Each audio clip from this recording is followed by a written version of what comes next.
விருதுநகர் மாவட்டம் கிருஷ்ணன் கோவிலில் கல்வி பணியில் கடந்த 34 ஆண்டுகளாக சிறப்பாக சேவையாற்றி வரும் பிபிஎம்எம் கல்வி நிறுவனங்கள், கலை மற்றும் அறிவியல் கல்லூரி, பொறியியல் கல்லூரி, நர்சிங் கல்லூரி, கல்வியியல் கல்லூரி உள்ளிட்ட பல்வேறு கல்வி நிறுவனங்கள் ஒரே வளாகத்தில். இதே துல்லா சார், தமிழ்மணி சார் சொல்றார் இல்லையா, மத்திய பாஜக விஜய்க்கு தேவைப்படுகிறது, தமிழ்நாட்டிலையும் டெல்லியிலையும் கால் ஊன்றதுக்கு. அதுக்காகத்தான் அமித்ஷா அவர்களும் விஜய் அவர்களும் சந்தித்தார்கள், விஜய்க்காகத்தான் இங்கே இந்த கூட்டம் நடத்தினாங்க அப்படிலாம் தமிழ்மணி சொல்றார் இல்லையா. அந்த பார்வை எப்படி பார்க்குறீங்க? அவருடைய கருத்து மக்கள் பார்க்குறாங்க, எந்த அளவுக்கு அவங்க அதை மதிப்பிடுறாங்கன்னு. அப்புறம் சமீபத்தில் நடந்த சட்டமன்றத்தில் பிஜேபியை வாயால் பிஜேபி ஒழிக மோடி ஒழிகன்னு சொல்லாமல் அவர்கள் கொண்டு வந்த திட்டங்களை பூரா செயலால் எதிர்த்தவர் மாண்புமிகு முதல்வர் விஜய். எப்படி?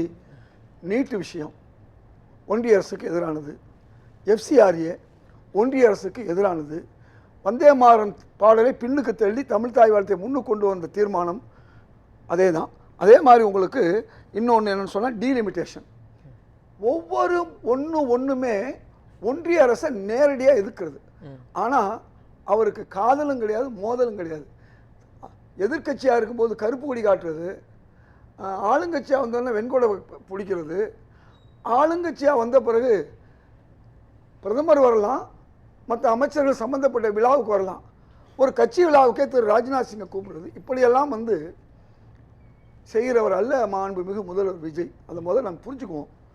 அவர் யாரை நினச்சிருந்தா ஒரே தான் அதிமுக பிஜேபி ஆதரவில் இருக்கக்கூடிய அதிமுகவை லம்சமாக அப்படியே எடுத்து ஆட்சியை பிடிச்சிருக்கலாம். ஒரு மனிதன் கணக்கு போட்டால் கணக்கு போட்டால் எப்படி கணக்கு போடுவான்? இந்த ஆட்சி நிலைக்கணும், நமக்கு எதிராக வந்து வலிமையான 2 பேர் இருக்காங்க, அதில் ஒருத்தரை எடுத்துகிட்டு வந்துட்டோம்னு சொன்னால் இந்த ஆட்சி 5 வருஷம் அசைக்க முடியாதுங்கிற எண்ணம் வந்திருக்கணும். ஆனால் அவர் அப்படி போகலை. நல்லா புரிஞ்சுக்குங்க, அவர் ஆட்சியே போனாலும் பரவாயில்லை. காங்கிரஸ் கூட்டணி மட்டுமல்ல, மதசார்பற்ற கூட்டணி விசிக, கம்யூனிஸ்ட், ஐயுஎம்எல் இவர்களை பூரா எடுத்தது காரணம் 2-2-1 ஏன் எடுத்தாரு யோசிச்சு பார்க்கணும். மொத்தமா ஒரு 50 இடங்கள் உள்ள அதிமுகவை தூக்கி இருக்கலாம், அதிமுகவுக்கு துணை முதல்வரை கொடுத்துருக்கலாம். அவங்களுக்கு என்ன, திமுகவோட சேர்ந்தாவது ஏதாவது ஒரு பதவி வரணும்னு அவங்க எதிர்பார்த்தாங்க. அப்படிப்பட்ட நிலையில அதுக்கு எடப்பாடி பழனிசாமி ஒத்துக்கணும், அப்பதானே நினைச்சது நடக்கும்.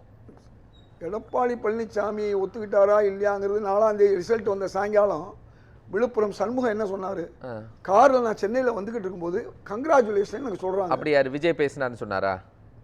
மிஸ்டர் சண்முகம் பேசுறாரு, அதிமுக காரரை பத்தி நான் பேசிக்கிட்டு இருக்கேன். சரி, 4ஆம் தேதி சாயங்காலமே இவங்களுக்குள்ள தகராறுலாம் அதிமுகக்குள்ள ஊழல்லாம் வர்றதுக்கு முன்னால கூடலா இருக்கும்போது அப்ப சாடல் வருது. அதுக்கு என்ன சொல்ல வர முடிச்சிடறேன். அவர் கேட்டார் அல்ல சார், சப்ஜெக்ட் என்னன்னு பாருங்க சார். இல்ல சப்ஜெக்ட் பேசுங்க. அவர் பொய் சொல்லினேங்கறாரு. சண்முகம் சொன்னதெல்லாம் சொல்லிட்டு இருக்காரு. அப்புறம் உண்மைக்கு மாறா அது சட்டமன்றத்துல தான், இங்க கிடையாது. பேசுறது என் வேலை கிடையாது. நான் பேசும்போது நீங்க இல்ல நான் பேசும்போது நீங்க சொல்லுங்க. சண்முகம் நீங்க பாருங்க தமிழ் செல்லப்பெருந்தகை என்ன சொன்னார், இவங்க தலைவரே என்ன சொன்னார், செல்லப்பெருந்தகை என்ன சொன்னார் அது சொல்லுங்க. அப்ப தலைப்பு என்ன, தலைப்பு பேசுங்க. நீங்க அவர் கேக்குற கேள்விக்கு நான் பதில் தலைப்பு என்ன சார், என்ன கேள்வி கேட்டாங்க இப்ப நீங்க சொல்லுங்க சார். தலைப்பு என்ன சார்? பிஜேபிக்கு தலைப்பு என்ன? அவரே பேச சொல்லுங்க. நான் பேசல. என்ன கேக்குறீங்க? தலைப்பு என்ன சார்? யார் கூட கூட்டணி என்றதா தலைப்பு? யார் கூட கூட்டணி என்றதா தலைப்பு? காங்கிரஸ் எப்படி 4ஆம் தேதி விடிய காலையிலேயே போயிட்டு பனியூர்ல போய் காலில் விழுந்தாங்கன்றதா தலைப்பு? தலைப்பு என்ன போட்டுருக்கு அதை பேசுங்க சார். அப்ப நானும் அதை பேச ஆரம்பிச்சிருவேன், தலைப்பு விட்டுருவேன். நானும் பேசிட்டா செல்லப்பெருந்தகை முதற்கொண்டு எப்படி 4ஆம் தேதி போய் காலில் விழுந்தாங்கன்னு, 5ஆம் தேதி காலையிலன்னு தலைப்பு என்னமோ அதை பேசுங்க. அவர் நேரமா எடுத்துக்கிட்டு எனக்கு பேச கொடுக்கணும். நான் கேக்குறது உங்க டைம் நான் கொடுக்கிறேன். கேள்விக்கு பதில் சொன்னேன். அமித்ஷாவோட நான் என்னன்னா கதைய ஸ்டோரிய ரொம்ப சொல்லாம ரொம்ப ஷார்ட்டா தான் நான் சொல்றேன். இந்த பாருங்க, நீட்டா சொல்றேன். ஏனா ஷார்ட்டா மட்டும் இல்ல, நீட்டா சொல்றேன். எனக்கு என்னன்னா நீங்க கேட்டீங்க, என்ன கேட்டீங்க, அதிமுகல அப்படி ஒரு சூழ்நிலை இல்லை நீங்க. அதுக்கு தான் நான் சொல்றேன். அவர் 2-3 முறை சொல்லிட்டாரு. அதிமுகல இருந்து பிரிஞ்சு போனவங்க பூரா இதைத்தான் சொன்னாங்க. அவர்கள் திமுகவோடு சேர்ந்து கூட்டணி வைக்க முயற்சி செய்தார்கள். எனக்கு மந்திரி பதவி சொன்னவங்க எப்படியான்னு நான் கேட்டேன். அப்ப திமுக அங்க எங்க தாவேக அதிமுக கேட்டுச்சு? ஒரு நிமிஷம், இந்த ஒரே நிமிஷம், வெரி கிளியர். அதான் நான் சொல்றேன், தாவேக அதிமுக எங்க நீங்க சொன்னீங்க. தாவேக ஏன் சார் ஓட்டு போட்டாங்க? தாவேக்காக்கு எவன் என்னைக்கு போட்டாங்க ஓட்டு? எத்தனை நாள் சொன்னவங்க கழிச்சு? அதான் எத்தனை நாள் கழிச்சு போட்டாங்க? ஓ, எத்தனை நாள் கழிச்சு வேணாலும் நம்ம மாறி போயிடலாமா? வில்சன், எதுக்கு போட்டாங்க? நான் பேசிக்கிட்டு இருக்கும்போது தயவு செய்து குறுக்கிடாதீங்க. சரி. நான் பேசுறதுக்கு நல்லா பதில் ஓகே சொல்லுங்க. சார், இப்ப சொல்லுங்க. உங்க பதில மக்கள் Subject என்னவோ அது எதிர்பார்க்கறாங்க. எல்லாரும் இந்த சார், குறுக்கீடு எல்லாரும் வேணாம். உங்களுக்கு தான் இந்த பாருங்க, மக்கள் அவர் ஒரு எதிர்பார்க்கறாங்க. பக்கம் குறுக்கீடு. நீங்க என்னம்மா, வந்து கொஞ்சம் இன்னொரு கட்சியை பற்றி பேசும்போது பாருங்க. சப்ஜெக்ட இது பேச அரசியல் என்ன, அடுத்த கட்சி பேசுறது அரசியல். அவர் என்ன பேசினாரு? காங்கிரஸோட நிலைப்பாடு என்ன? வழக்கறிஞர் என்ன சொன்னாரு? காங்கிரஸோட நிலைப்பாடு என்ன? திரும்ப பாரு. சரி, ஓகே. நீங்க யார் சொல்றதுக்கு நான் பேசுறத பத்தி? அதே மாதிரி தான் கொஞ்சம் அமைதியா இருங்க. தலைப்பு என்னவோ அமைதியா தலைப்பு இருங்க. பேசணும். நான் அவ்வளவுதான். தலைப்புக்குள்ள வந்துடலாம் சார், நான் தலைப்புக்குள்ள பொறுமையா வந்துடலாம். இருக்கிறவன், நிறைவா பேசணும்னு நினைக்கிறவன், சம்பந்தமே இல்லாம நீங்க இதனால் தான் நீங்க control அடுத்த ஆளை பண்ணணும். பேச விட கோபால மாட்டீங்க, அது கிருஷ்ணன் எனக்கு நான் தெரியும். இல்ல இல்ல நான் பேச ஆமா, மாட்டேன். கடைசியா இவர் அதுதான் செய்வீங்க. திரும்ப எனக்கு வந்து வருத்தத்தை கூடாது. நான் பேச நீங்க கேட்ட கேள்விக்கும் மிஸ்டர் தமிழ்மணி சொன்னதுக்கு நான் சொல்லிட்டு வர்றேன். சரி. அவருடைய நேரம் வரும்போது அதை இல்லைன்னு மறுத்தா அட்ட நியாயம் இருக்கு. நான் எங்கேயும் கைக்கூலி வாங்கிட்டு வந்து பேசல. நான் நேரடியா பேசுறேன். நான் எந்த கட்சிக்கு, என் கட்சிக்கு பேசும்போது உண்மையை பேசுறேன். ஒரு நிமிஷம். இப்ப நான் ஒரே பேசிட்டு நிமிஷம், இருக்கேன். ஒரே இப்ப நிமிஷம், நீ- ஒரே நிமிஷம். இந்த கேள்வியை யார் நீ வாபஸ் வாங்க. இதே இல்ல சார். இந்த கேள்வியை நீங்க வாபஸ் வாங்க, நான் பேசறத. இல்ல, ஒரே நிமிஷம் வெயிட் பண்ணுங்க. அதிமுக நான் இன்னொரு கிளாரிஃபிகேஷன் பண்ணிடுறேன். இங்க பாருங்க, நான் விஜய் இதே இல்ல அவர்கள் சார், please listen. 100க்கு 100 பாஜக எதிர்ப்பில் இருக்கிறார்கள். ஒரே நிமிஷம். உங்களுக்கு ஆதாரங்கள் தரேன். எல்லாரும் சமூக பார்வையோட தான் பேசுறாங்க. ஓகே சார், யாரும் எதற்காகவும் பேசல. அத முதல்ல நம்ம நிகழ்ச்சியில பதிவு செஞ்சுக்குவோம்.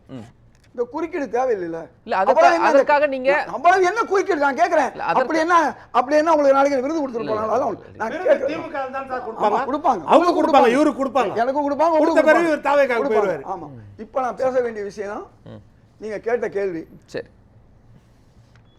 மாண்புமிகு முதல்வர் விஜய் அவர்கள் எந்த காலத்திலும் பிஜேபியோட சேர வேண்டிய அவசியம் இல்லைங்கிறதுக்கு உங்களுக்கு ஆதாரம் சொல்லிட்டே வந்துட்டேன். அவர் நினைச்சிருந்தா அதிமுக கூட்டணி வச்சிருந்துக்கலாம். அப்ப இன்றைக்கு எங்களுடைய அகில இந்திய பொதுச் செயலாளர், அமைப்பு பொதுச் செயலாளர் KC வேணுகோபால் ஒரு ஒரு குறிப்பிட்ட வரலாறே சொன்னார்கள். எல்லாமே வந்துருச்சு. நாங்க எங்க கையில 2 இருந்துச்சு. நாங்க தேர்தலுக்கு முன்னால தாவேகா எங்களுக்கு 70 இடங்களுக்கு மேல கொடுக்கக்கூடிய நிலையில இருந்து ராஜ்யசபா மட்டுமல்ல உள்ளாட்சியில் இருந்தும் கூட எல்லா கூட்டம் கூட நாங்க தாவேகா பக்கம் போல.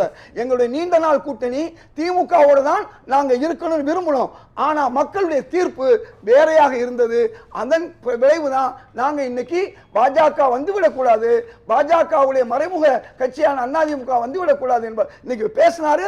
அதை கேட்டுட்டு வந்து அவங்க முன்னாடி சொல்றேன். இதைத்தான் நான் தொடர்ந்து நின்னாலாம் பேசிட்டு இருக்கேன். சரி, இப்ப தென்மாநில முதல்வர்கள் மாநாட்டுக்கு வருவோம். சரி, அதான சப்ஜெக்ட். இன்றைக்கு காங்கிரஸ் தொகுதி மறுவரையில விஜய் அவர்கள் நீங்க அசெம்பிளில கூட்டம் போட்டாங்க இல்லையா, என்ன தீர்மானம் போட்டாங்க? அமித்ஷா வந்த பிறகு எப்படி மாத்தினாங்க சொல்லுங்க. என்ன மாத்தினார் நீங்க சொல்லுங்க, உங்களுக்கு பதில் சொல்றேன்.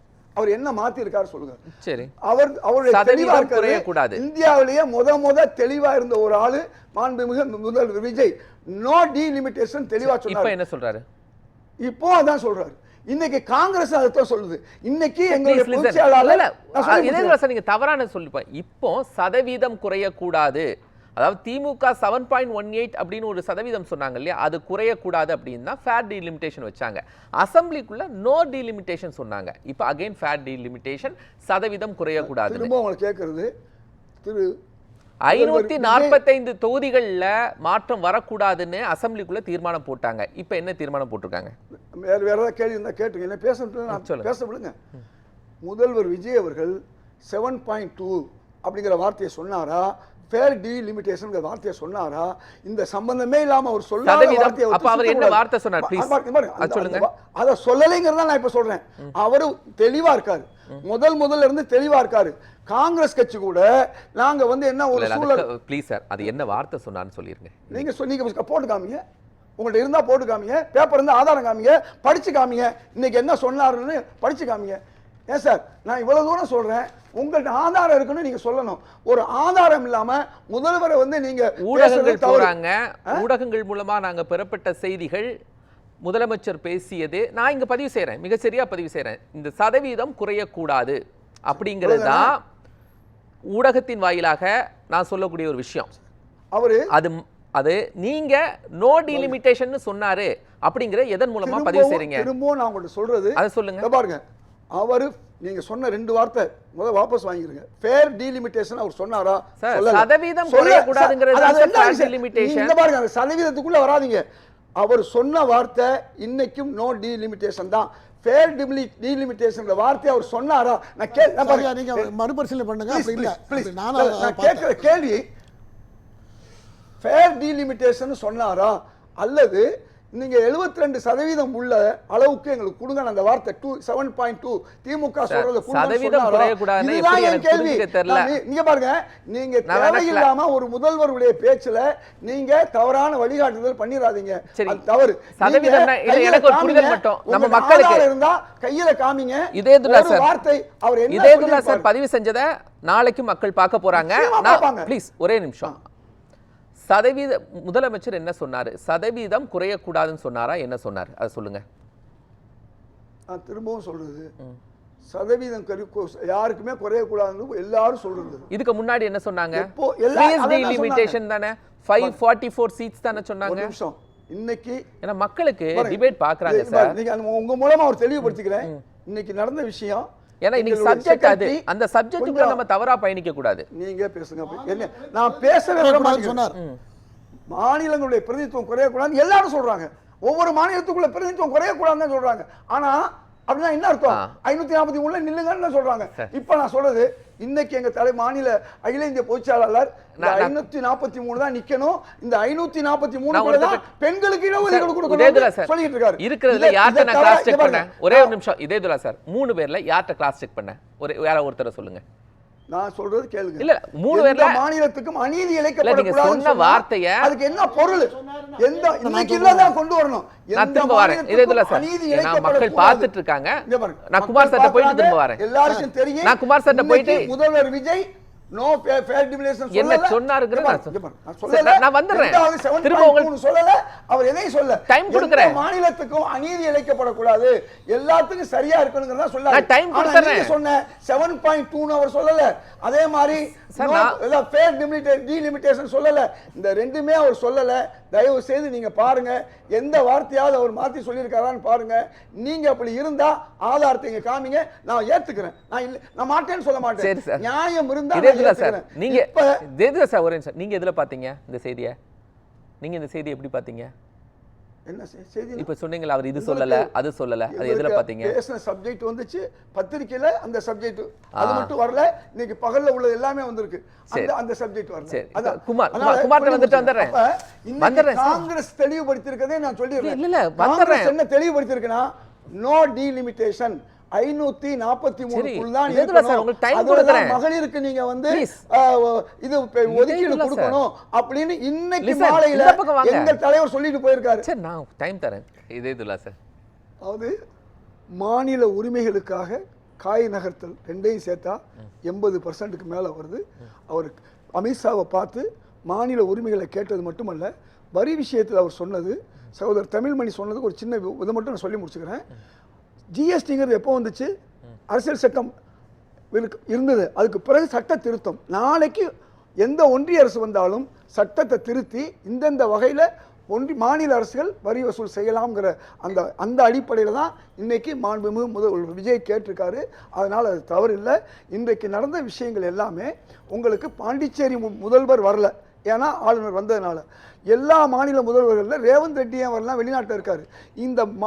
இந்த மாநாடு என்பது எல்லா காலங்களிலும் நடப்பது. கடந்த முறை திருவனந்தபுரத்தில் நடந்து முன்னாள் முதல்வர் மாண்புமிகு ஸ்டாலின் அவர்கள் சென்று வந்தார்.